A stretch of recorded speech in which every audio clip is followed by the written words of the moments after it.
So Dylan's just explained ontologies in general and why you might want to use them. So if you do decide to make an ontology, you'll probably come across the term upper ontology. So in this section, we're going to try to give a quick background on what upper ontologies are, the benefits of using them, and then sort of common features that will be seen in the options that you have for your upper ontology. So the term upper ontology is pretty interchangeable with foundational ontology or top-level ontology. We generally prefer the term upper because you can always understand an upper ontology as something that you specify down from. So you can really use anything as an upper ontology. So over on the right, the blue boxes, that's very abstract. And if you start with that ontology and then you make the green classes, so starting with thing, living thing, non-living thing, animals and plants, you specify a little bit more and you make the classes in green. Then you've used the blue as an upper ontology. But then if you were to start with the blue and the green and make the orange classes, then you've used a different upper ontology. So you can really use anything as an upper ontology as long as you take the ontology and then specify down from it. So that's why we prefer the term upper or top level. So you're just taking upper level classes and specifying down.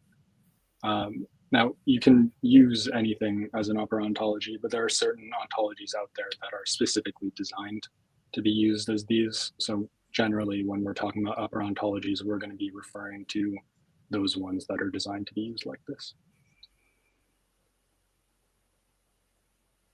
So using upper ontologies, in our experience, we've seen two main benefits. So one is just that it makes the job of the ontologist a little bit easier.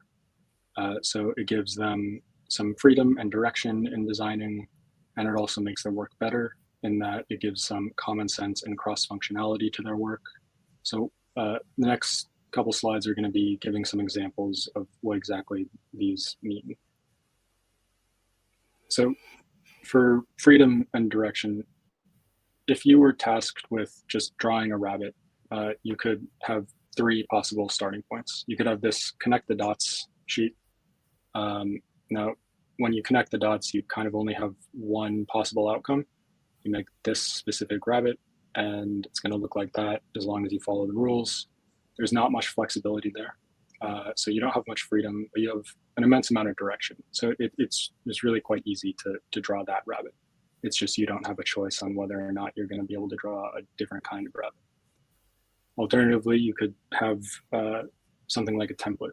So if you have this outline of a rabbit's head plus a carrot, and you're told, okay, you can draw the mouth of the rabbit, you might draw him happy because he's got a carrot, or you might draw him getting ready to eat the carrot. So you get some freedom. You can take it in a few different directions, but it gives you enough guidance so that you can get started quickly and you're not kind of paralyzed by the amount of choices that you have. Finally, you could just have a completely blank sheet of paper. If you have a blank sheet of paper, you can really do whatever you want with it. You could draw it sitting down, or you could draw it jumping through the air. You could draw it various levels of detail. You could have a very realistic drawing like that. So you have a lot of freedom there, but you need to know, first off, what you want to draw, and then you need to know how to draw it. So there's a lot of possibilities that you have to choose from. So you have to know which possibility is the one that's best for you to pursue. And then you also need to have the skill set to bring the blank sheet of paper to the kind of rabbit drawing you want. So relating it to upper ontologies, when you start with a very fleshed out ontology and you want to specify down from there. So if you're on the left here, that's a photo of the class tree of the music ontology. So there's not much flexibility here. You're pretty locked into making an ontology about music. So like the connect the dots example, it's pretty easy to use. It's just you're very locked into the ways that you can use it. Or you could go in the middle. So that's a class tree of just an upper ontology. So that's like a template, and you can just place the classes that you want to define into the appropriate places in the template. So there's some possibilities there. You can take it a lot of directions. You can customize it. One person could put certain types of behavior of animals under behavior, or you could do behavior of people under behavior. So you have that freedom, but it gives you a lot of guidance and kind of points you in a direction so that you don't have to figure out exactly what you have to do at every step. Now, if you have a completely blank class hierarchy or a completely blank ontology, you've got as much freedom as you can, except you have not a lot of direction. So if you're setting out to make a new ontology, you need to know what you want to make the ontology, and you need to be able to make it according to your vision. So if you have immense skill in ontology building, you could start from scratch, but if you don't have years of experience, starting from scratch could really slow you down, and it could kind of paralyze you because there's so much that you could do with it. You don't know what you might want to do with it. So that's generally the kind of direction that upper ontologies provide, and you can see how the more direction you get, the less freedom you have, and the more freedom you have, the less direction you get. So for making your job easier, you also, by using an upper ontology, you get a head start. So in this scenario, imagine you want to embroider your jacket. You want a jacket with your initials on it. So you got generally three kinds of options here. One is that you could customize. You want to customize a jacket with your initials. You could go out and buy a jacket with your initials already on it. So that's very easy, but it takes a little bit of luck. You need to be able to find a jacket that you like. You need to be able to find that jacket with your initials, and it needs to be in stock in your size and shippable to your country. So you're banking a lot on there being an existing thing out there. So that's pretty unlikely that there's already a jacket that you like with your initials on it. So alternatively, you could start off with a jacket that's not embroidered and just customize it yourself, do the embroidery. That's also fairly easy because embroidery is not terribly hard to learn, but it gives you enough of a head start so that you can get started pretty quick. And then finally, you could do everything yourself. So you could learn the skill set of a tailor, you could learn the skill set of a pattern maker, you could measure yourself, cut your fabric, construct your jacket, and then you could embroider it with your initials. So you could start from the ground up if you really wanted to. But that takes much longer than the other two alternatives. So progressively you get a maximum head start on the very left, a bit of a head start in the middle, and no head start on the right. So again, relating this back to upper ontologies, if you can find an ontology out there that is perfectly suited to your use case, then that's great. You don't have to do any ontology development work, really. You just use that one out of the box. But that relies on there being an ontology available for use out there that fits your use case exactly, which is rather unlikely. So you could just start with a more abstract ontology. So that'd be an upper ontology, and that is going to be applicable to a lot of different things because it's so abstract. So you can just take that, use that as your head start, and then customize it to what you need. Or again, you could make everything yourself, which takes a very long time, takes a lot of skill. And if there's an upper ontology out there, why not just use the head start? So that's how an upper ontology can make your job a little bit easier. It gives you direction without sacrificing too much freedom, and it can also give you a rather large head start. So when it comes to making your work better, we've said it encodes common sense, and it will enable cross-functionality. So we're going to talk a little bit more about those right now. So for common sense statements, like Dylan was mentioning earlier, things can't be plants and animals at the same time. That's common sense. Everyone knows that. It's just we don't often think to say it because we don't have to, because we're talking to people who also know these common sense facts. So if you were to try to think of all the common sense facts that you know, you'd have a very long list, and you might start to run out of things to put on it, even though you know there's more common sense to be mentioned. Because there's just so much common sense, and it's so rare that we have to specify and talk about it as something that's unique or even worth saying. It can be pretty hard to list out all of your common sense things. So what an upper ontology offers is encoding common sense as in a formal ontological setting. So when you have, so common sense is common. So the word common means that it's shared. My common sense is probably pretty similar to Dylan's common sense and to Peter's. So if I have an ontology of common sense, it should be applicable in multiple domains. So that's what an upper ontology tries to do. It tries to take the common sense that's applicable pretty much everywhere and just encode that in the ontology. Because if it's applicable everywhere, then you can use it to start off any of your ontologies. So if you start off with common sense that you agree with, then you have no issue with the upper ontology. So since common sense is pretty hard to crystallize and formalize into an ontology, an upper ontology gives you all that common sense, and then all you have to do is to define the things that aren't common sense but are still true.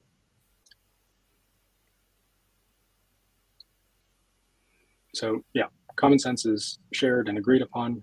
So therefore, if an ontology contains common sense, then you can use it in any of your ontologies, and it's our opinion that it is beneficial to have common sense in your ontology. So that's how upper ontologies can encode common sense into your own. So if you start from them, then you get all the facts that the upper ontology has given you. And then we've also got cross-functionality. So cross-functionality is pretty interchangeable with things like interoperability or federatability, things like that. So they're all kind of talking about the same thing. So you can swap out cross-functionality for any of those terms. So perfectly reasonable statements can be incompatible. So if I were to say Dr. A does not have an MD, that might conflict with the statement that doctors all have MDs. So both statements seem very reasonable at face value, but they don't work together, because if doctors all have MDs and Dr. A doesn't have an MD, the person A should not be called a doctor. So the first statement understands doctor as somebody with a doctorate degree.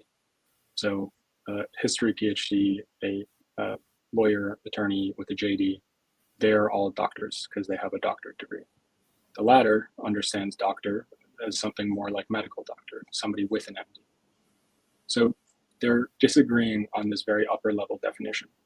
And at face value, these two people are in agreement with all sorts of common sense things, but you might encounter these higher level definition disagreements. So an upper ontology provides you these upper level definitions. So if two people were developing different ontologies in parallel, if they were to start from the same upper ontology, they would have far less risk of these clashes of upper level definitions. So if I were to start with an ontology that defines doctor as somebody with a JD, MD, or PhD, and somebody else were to start with the same definition of doctor, then we wouldn't run into incompatibility of statements like the example is of. So the upper ontologies kind of enforce these upper level definitions on you, and by using them, you kind of sign on to agree with all those definitions. So upper ontologies will make your job easier, gives you freedom and direction, give you a head start, and they'll help make your work better. So with an upper ontology, you get a bunch of common sense facts that might be hard to get otherwise. And if you use an upper ontology, you can work your ontology can work with other people's ontology if they've used the same upper. So they can make your job easier, and they can make your work better and more satisfactory. So there's multiple upper ontologies out there, which might kind of seem confusing, because if an upper ontology just contains a bunch of common sense, shouldn't there just be one? Common sense is shared and it should be the same everywhere. So there are still multiple upper ontologies. There's plenty out there. And we're going to talk a little bit about how they differ. So typically an upper ontology compared with any other upper ontology, they'll be saying a very similar thing. It's just that they differ in three main ways. So you can have different levels of abstraction. So some upper ontologies might keep their classes super abstract. Some might get a little bit more specific. So you could have an upper level ontology for anything, or an upper level ontology for music only. So some are more specific, some are more abstract. Some have a whole bunch of concepts, like up to hundreds of classes, and others have much fewer. So the amount of concepts that are defined in the upper ontology can differ from offering to offering. And then they also differ in terminology. So even though they might be talking about the same thing, they could be using two different words. So that terminology differs from ontology to ontology. So we're going to get a little bit into each of these three distinctions now. So for abstraction, you can imagine it like this. So you've got three biologists working at a national park. So they're going out and doing their jobs, and they are going to be counting wildlife population. So the first one here, he groups everything as an animal. Every single animal they see, they're an animal. Biologist two, she maybe is going to split it up by species. So she counts 150 lions, 200 tigers, 1,150 bears. And then biologist three, they specify each different animal as a different kind of thing. So it's specific animals. So this is three different levels of abstraction. So it's very abstract, somewhat abstract, and then very specific. Now, each of these levels of abstraction has its own conceivable use case. So with the first one, you can compare your wildlife numbers with any other park with animals. In the second one, you can compare your count with any other park that has these same species. So you can compare with a park that has lions, tigers, and bears, but you can't compare with a park that has birds and snakes. And then the third one is hyper-specific, and it's great for monitoring things within the park and gauging lifespans of particular animals. But you can't really apply this kind of sorting system to any other situation. So you can go very abstract and have less detailed data, but you can have your data applicable in many different contexts, or you could get it really specific and have your data be unique to you, but very detailed. So that's generally the kinds of abstraction we'll be talking about. So for language, we talked about how different ontologies use different language. So you might have seen those videos where experts describe a concept to a grade schooler and then a university student and then an expert in the field. So you can describe Newton's law as big things pull smaller things closer to them. You could describe the law as things that have mass are attracted to one another. The more massive something is, the stronger things are attracted to it. And the closer something is, the stronger the attraction. Or you could describe it using this formula. So this is different kinds of language being used to describe the same concept. Now, the first option is pretty good if you want to communicate to a broad-based audience and do it real quick. Most people will understand what you're talking about here, and it's very brief. The second option takes a little bit longer to explain because you want to pack in a little bit more nuance. You want to have a more rich definition. but it's still pretty accessible in terms of its language. It just takes a while. And then finally, the third option, it's great for communicating very quickly with experts. And you get all the nuance that you want to get because the people who are able to read this bring in with them their previous experience that allows them to read this. So that's how ontologies or upper ontologies can differ in language. But we do want to note that it's not varying levels of how defined things are. Most, if not all, upper ontologies will completely define the concepts that they're using. They'll just use different terminology in the definition, and they'll use different labels. So it's not like upper ontology with very general terminology will have underdefined or ambiguous classes. It's just that if they use more general terms, it might take a little bit more words to describe them. And if they use very precise terms, it might take a little bit longer to learn the terminology. But then once you're there, you get to read everything quite quickly. So it's less of a variance of how well things are defined and more a variance of who the definitions are designed to be interpreted by. And then finally, we have economy of concepts. So this is basically just how many concepts the upper ontology defines. So like I said, we have some upper ontologies which have hundreds of classes, others have 50. So the number of concepts enables more granularity in your distinctions. So there's 3 timelines here. One has broken down time into centuries and then specific years. So the 16th century has 1501, 02, 03, on and on. The second one breaks them down into centuries, decades, and single years. And then the third one breaks them to centuries, decades, half decades, and then single years. So you can use the first one if you only care about grouping by century, and then everything else is its own specific year. The second one, if you want to group by decade. Third, if you want to group by half decade. So each, as you add more terms, it allows for more precise distinctions. So in the third example, you have more terms, but you get to differentiate half decade from a decade and a decade from a century. Whereas in the first one, you don't have the half decades and you don't have the decades. So you can't sort by those and distinguish by those. You're locked into either distinguishing by century or by specific year. So the more concepts you have, the more precise you can sort, and the distinctions that you can draw can become very nuanced and detailed.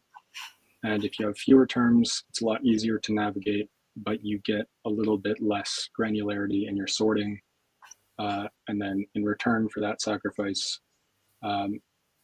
with fewer concepts, you'll have more commonalities. So if I want to say something about the 16th century as a whole, and I only have a few terms, if I put 50 things into 16th century instead of putting them into their respective decades, if I say something about the 16th century, the commonality is much more far-reaching if you have these, if you have fewer concepts like this. So that's generally the ways that upper ontologies will differ. So you can have more abstract or more specific. You can have more technical language or more general language. You can have more or fewer concepts. So this is all to say that there's a lot of upper ontologies out there. And there's no real objective good ones or bad ones. It's all relative to what you would like to do. So if you are wanting to define very abstract classes that you want to define yourself, then you should choose a more abstract upper ontology because it allows you to be more general like that. If you have a more specific use case and you already know, like, I want to be designing a business ontology, then you can go find a more specific upper ontology that's designed to be used in a business context. If you're designing an ontology to be made and used by experts, you can use technical language. It'll bring in a bunch of domain knowledge and nuance. you'll be reserved, or your user base will be limited to experts who kind of are familiar with the concepts. And if you want your ontology to be used by anybody, go with an upper ontology that uses more general and accessible language. And finally, if I were to be building an ontology that cares a lot about minute distinctions, I should probably choose something with more concepts so that I can start to make those very fine distinction between things. But if I'm more concerned with like rough matches or things being similar instead of them being exact matches, then I can afford to go with a little bit lighter ontology that doesn't give me as many options of those pre-made classes.